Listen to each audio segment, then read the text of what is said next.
ఓం మహాగణాధిపతయే నమ. ఓం గురుభ్యో నమ. ఓం శ్రీమాత్రే నమ.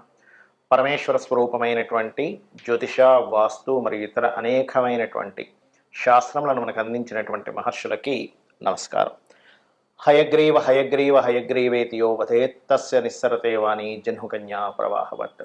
అరుణాం కరుణా తరంగితాక్షీం ధృతపాశాంకుశ పుష్పబాణ చాపాం అనిమాదిభిరావృతాం మయూకై అహమిత్యేవ విభావయే భవానీం. శ్రీమాత్రే నమ.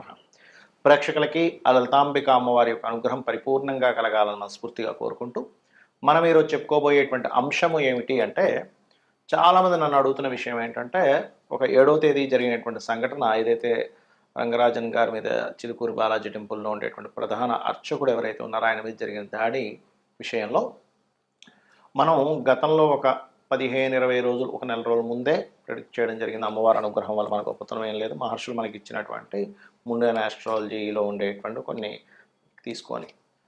దానికి కారణం ఏమిటంటే, మిథున రాశిలో కుజుడుంటూ మీన రాశిలో ఉన్నటువంటి రాహు. అయితే ఇక్కడ ముఖ్యమైన విషయం ఏంటంటే, చాలామంది నన్ను అడిగినటువంటి విషయం, దాని తర్వాత మరి 12 రాసుల వారికి కూడా ఈ మిథునంలో కుజుడున్నప్పుడు, మీనరాశిలో రాహు ఉండి శని సమీపిస్తున్నప్పుడు మరి సామాన్య ప్రజానీకానికి ఏ భావం మీద దీని యొక్క ఎఫెక్ట్ ఉంటుంది తెలియజేయండి అని నన్ను చాలామంది అడిగారు. అడిగినందుకు ఈ వీడియో చేస్తున్నాను. ఒక్కొక్క లగ్నానికి అసలు ఏ ఎఫెక్ట్ పడబోతుంది, ఏ విషయాల్లో జాగ్రత్తగా ఉంటే మనకు ఆ ఎఫెక్ట్ పడకుండా ఉంటుంది, ఎటువంటి పరిహారాలు చేసుకుంటే బాగుంటుంది అనేటువంటి విషయాలు ఇప్పుడు నేను మీకు చెప్పబోతున్నాను. అయితే ఈ విషయాలు చెప్తుంది నేనైనప్పటికీ కూడా, కానీ చెప్పేస్తుంది సాక్షాత్ లలిత అమ్మవారిగా భావిస్తూ ఒక్కొక్క లగ్నం గురించి మనం తెలుసుకుందాం. వృషభ లగ్నము, వృషభ రాశి. వృషభం వారికి కుజుడు 2వ స్థానంలో ఉంటూ తర్వాత 3లోకి వెళ్తాడు. అదేవిధంగా 11వ స్థానంలో రాహు యొక్క ప్రభావం ఉంది. కాబట్టి ఏకాదశంలో ఉండేటువంటి గ్రహాల యొక్క ప్రభావం ఏదైతే ఉందో అది లాభాన్ని ఇస్తుంది, అందులో ఎటువంటి సందేహం లేదు. కాకపోతే అందులో ముఖ్యంగా రాహు ఎటువంటి వాటిల్లో లాభం ఇస్తుంది, ఎటువంటి విషయాల్లో ఈ కుజరాహు కేంద్రాల్లో ఉన్నందుకు, అదేవిధంగా దశమంలో శని ఉన్నందుకు ఏ విషయాల్లో జాగ్రత్తగా ఉండాలి వృషభం వారు అంటే, ఒకటి ఆన్లైన్లో చేసేటువంటి వ్యాపారాలకి లాభము. కాకపోతే ఇక్కడ మనం అర్థం చేసుకోవాల్సిన విషయం, 2లో కుజుడుంటూ 5వ స్థానం మీద ఉండేటువంటి కేతువు పైన దృష్టి ఉంది. అంటే ప్రేమ వ్యవహారాలు కావచ్చు, కుటుంబ సభ్యులతో కావచ్చు, షేర్ మార్కెటింగ్ రిలేటెడ్ సంబంధించిన విషయాల్లో కావచ్చు, ఫ్రెండ్స్తోని, రాజకీయ నిర్ణయాల విషయంలోని వృషభం వారు చాలా జాగ్రత్తగా అడుగు వేయాలి అనేటువంటి చాలా స్పష్టంగా గోచరిస్తుంది.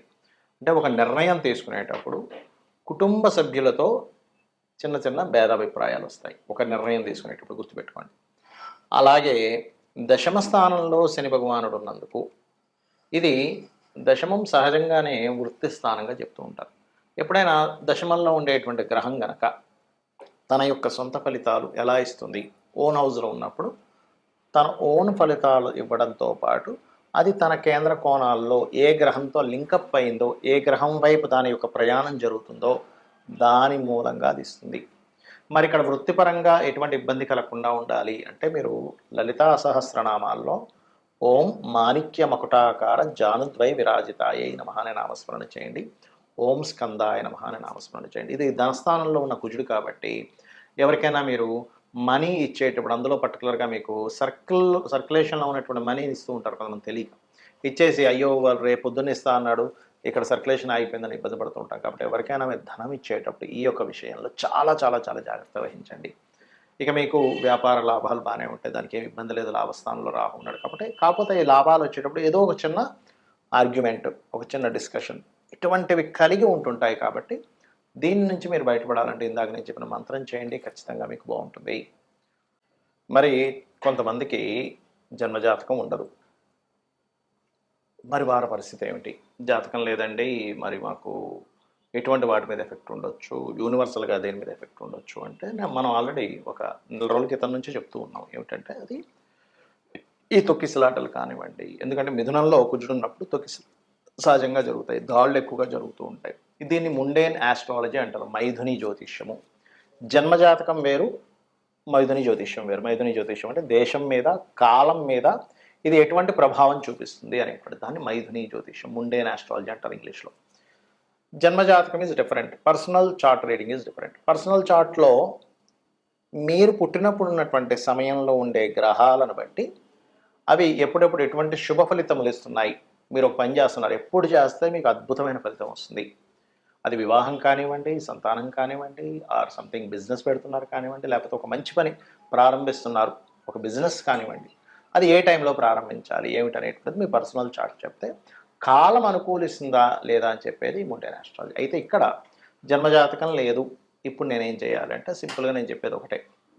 ఎప్పుడైనా కానీ ఈ రాహు ప్రభావము కుజ ప్రభావాలు ఎక్కువగా ఉన్నప్పుడు మీకు దీని యొక్క చెడు ప్రభావం పడకుండా ఉండాలంటే, ఎందుకంటే మనం ఎంత కరెక్ట్గా ఉన్నా సరే కాలం అనుకూలించకపోతే చేసిన ప్రయత్నం అంతా వృధా అవుతుంది. కాబట్టి కాలం అనుకూలించడానికి మీ అందరికీ చెప్పేది ఒకటి, చండీ చేసుకోండి. చండీ పారాయణం వినడం కానీ చదవడం కానీ. ఏమండి చండీ చేయించుకోవాలంటే ఒక 40-50 వేలు అవ్వాలి, రావాలి కదండి మనకి, అన్ని డబ్బులు అంటే నా దగ్గర లేవంటే ఏమి టెన్షన్ పడకండి. చక్కగా కూర్చొని చండీ వింటూ అమ్మవారి హోమం చేస్తున్నట్టుగా మానసికంగా చేయండి. మీరు దగ్గర డబ్బులు లేకపోతే ఎక్కడా కూడా ఏ దేవుడు కానీ ఏ శాస్త్రంలో కానీ నీకు డబ్బు లేకపోయినా నువ్వు అప్పు చేసి చేయాల్సిందే అనేటువంటిది ఎక్కడా లేదు. ఏమంటే నాకు అది వినడము అదంతా నాకు కొంచెం ఇబ్బంది అని అనుకున్నారు ఉదాహరణకి, సరైన ఫోన్ లేదు అనుకోండి ఉదాహరణకి, మీరు ఓం ధుమ్ దుర్గాయ నమః, ఓం స్కందాయ నమః ఈ నామం చేసుకోండి చాలు, ఇంకేం అక్కర్లేదు. ఎందుకంటే ఈ కలియుగంలో నామస్మరణ మనస్ఫూర్తిగా కనుక మనం నామస్మరణ చేయగలిగితే మనల్ని అమ్మవారు రక్షిస్తుంది. ఇది బలంగా మీరు నమ్మాలి. ఎందుకంటే అమ్మ, ఈ ప్రకృతి అంతా ఎవరు అంటే అమ్మవారు. అమ్మవారి స్వరూపంగా ప్రకృతి ఉంది. మీరు అమ్మవారిని కనుక తలుచుకున్నట్లయితే ఖచ్చితంగా 100% రక్షింపజేస్తుంది. మరి ఈ ప్రభావం వల్ల ఇంకా ఎలాంటివి జరగనుంటాయి ఫ్యూచర్లో అంటే ఒకటే చెప్తాను నేను మీకు. ఈ రాహువు మీనంలో, కుజుడు మిథునంలో ఉన్నప్పుడు పర్టికులర్గా ఎవరెవరి మీద ఎక్కువ దాడులు ఉంటాయంటే ఈ పురోహితుల మీద, పండితుల మీద, పీఠాధిపతుల మీద, ధర్మం కోసం పోరాడే వారి మీద కూడా ఉంటుంది, గుర్తుపెట్టుకోండి. అలాగే సైనికుల మీద కూడా, ఎందుకంటే కుజుడు ఏ రకంగా అయితే రాహువుని ఎఫెక్ట్ ఇస్తున్నాడో రాహు కూడా కుజుడికి ఎఫెక్ట్ ఇస్తూ ఉంటాడు. కాబట్టి సరిహద్దుల్లో ఉండేటువంటి సైనికులు, పోలీసులు, సెక్యూరిటీగా ఉండేటువంటి వారు, వీరు కాస్త భద్రతా సిబ్బంది ఏదైతే ఏ రంగాల్లో ఉంటారో అది కేవలం ఫిజికల్గా కనబడేది మాత్రమే కాకుండా మనకి సెక్యూరిటీ, సైబర్ సెక్యూరిటీ అంటూ ఉంటారు చూడండి, సైబర్ సెక్యూరిటీని కూడా బీట్ చేసేసి వాళ్ళు ఎంటర్ అయిపోయారు, ఈ రకంగా హ్యాకింగ్స్ జరిగాయి అంటూ ఉంటాం. ఎందుకంటే రాహు ఈజ్ ది సాఫ్ట్వేర్. కాబట్టి ఈ సాఫ్ట్వేర్ రిలేటెడ్ సంబంధించింది అండ్ ఈ సెక్యూరిటీ రిలేటెడ్ సంబంధించిన కుజుడికి క్లాషెస్ వస్తున్నటువంటి సమయం ఇదంతా కూడా. కాబట్టి ఇటువంటివి ఏర్పడుతుంటాయి. ముఖ్యంగా మే, జూన్ వరకు కూడా కొంత జాగ్రత్తగా ఉండాలి. బికాజ్ ఆఫ్ మనకి షష్టగ్రహ కూటమి కూడా రాబోతుంది. ఆ షష్టగ్రహ కూటమి 15 రోజులు ఉంటే దాని తర్వాత ఆ 2 గ్రహాలు శని, రాహులు ఇంకో 2 నెలలు అక్కడ ఉంటాయి. కాబట్టి ఏప్రిల్, మే ఈ 2 మంత్స్ కూడా కాస్త జాగ్రత్తగా ఉండాలి. అది ఒకటే కాకుండా శని మీన రాశిలో సంచరిస్తున్నటువంటి 2.5 సంవత్సరాలు, నేను మీకు గతంలో ఒక 3 ఏళ్ల క్రితం కూడా చెప్పాను, శని మేషం వైపు తన ప్రయాణం జరుగుతుంది. మకరంలో ఉండగానే చెప్పాను, కుంభము, దాని తర్వాత మీనము, దాని తర్వాత మేషంలోకి వెళ్తూ ఉన్నాడు. శని కర్మకారకుడు. ఇది మనకి ఒక విషయాన్ని నేర్పిస్తుంది. మన విదేశాల్లో ఉద్యోగాలు, విదేశాల్లో ఉండేవారు పాపం కొన్ని లక్షలు కోట్లు ఖర్చు పెట్టి అక్కడ ఉండి మళ్ళీ వెనక్కి రావడం అన్ని బాధలు పడుతున్నారు. కాబట్టి ఒకటే చెప్తాను నేను, గుర్తుపెట్టుకోండి. సొంతంగా మనం ఏం చేసుకోగలం, ఒక దాని మీద ఆధారపడకుండా సైడ్గా మనం ఏం చేయగలము, ఓన్గా మనం ఏదైనా ఒక వృత్తిని నేర్చుకోవడం, ఏదైనా ఒక నేర్చుకుంటూ మనకు దాని ద్వారా ఎవరి మీద ఆధారపడకుండా కేవలం ఒక చిన్న చిన్న బిజినెస్లో మనకి దేనికి పనికి వస్తుంది ఏంటి, అది ఏ గ్రహం ఇస్తుంది. సన్ అయితే ఆరోగ్యం, చంద్రుడైతే ట్రాన్స్పోర్టింగ్ అండ్ ఫుడ్, కుజుడైతే ఏదైనా సెక్యూరిటీ రిలేటెడ్, బుధుడైతే ఏదైనా technical related or anything planning related, గురువు అయితే ఎవరికైనా నేర్పడం, శుక్రుడైతే ఏదైనా కళా సంబంధంగా, శని అయితే ఏదైనా వర్కింగ్ మనకి సప్లై చేస్తూ ఉంటారు లేబర్స్ని, జాబ్ కన్సల్టెన్సీస్, రాహు అయితే ఎనీ సాఫ్ట్వేర్, కేతువు అయితే ఎనీ స్పిరిచువల్ రిలేటెడ్, గురు కేతువులు అయితే ఎనీ స్పిరిచువల్ రిలేటెడ్. సో ఇట్లా మీకు ధనాధిపతి ఎవరిస్తున్నారు చూసుకొని చక్కగా మీ యొక్క జీవితాన్ని మీ చేతుల్లో ఉండేలా చూసుకోండి. ఎవరి చేతుల్లోనే పెట్టుకొని అది పోతుందేమో అని బాధపడుతూ అవసరం లేదు. కాబట్టి మీరు జాబ్ చేస్తూ దీన్ని డెవలప్ చేసుకోండి. శని మేషంలోకి వెళ్తాడు నెక్స్ట్ ఇంకో 2.5 సంవత్సరాల తర్వాత. So be careful. అమ్మవారి అనుగ్రహం మీ అందరికీ పరిపూర్ణంగా ఉండాలని మనస్ఫూర్తిగా మరోసారి కోరుకుంటూ శ్రీమాత్రే నమః.